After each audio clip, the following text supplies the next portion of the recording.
ELD glass, first focal plane, 0 stop, big caliber rated, fog proof, waterproof. Let's see what's in the box.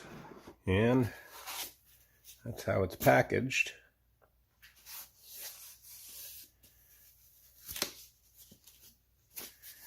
And this is just going to be kind of a short unboxing video from a beginner's perspective. This is exactly my second optic that I've ever purchased. Looks like you get your instruction manual. Nice. And it looks like you get a sunshade as well.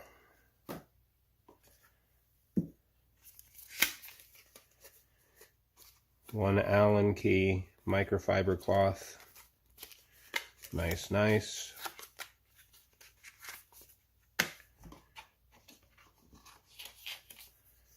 Small sticker.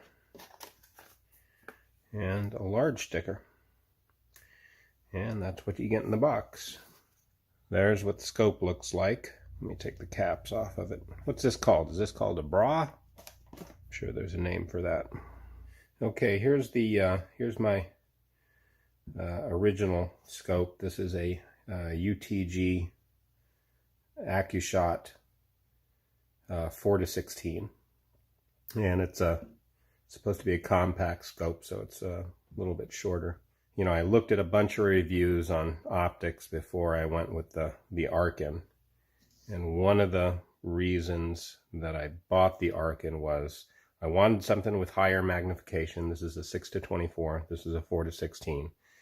And the EP line in Arken is supposed to be the higher quality.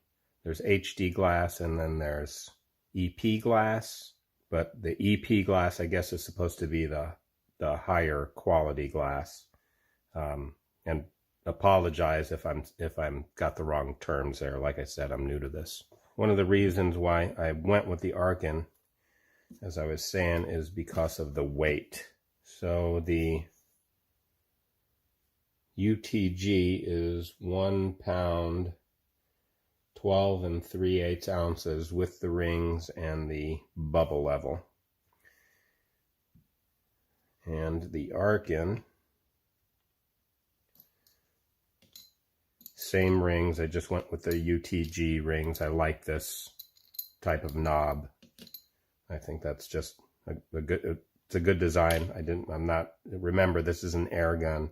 I'm not shooting anything large caliber with this. So the Arken with the same scope rings and the same bubble level is 1 pound, 14 5/8 ounces. So it's only 2 ounces heavier than the 4:16, and it's got the better glass. That's one of the big reasons that I went with this one.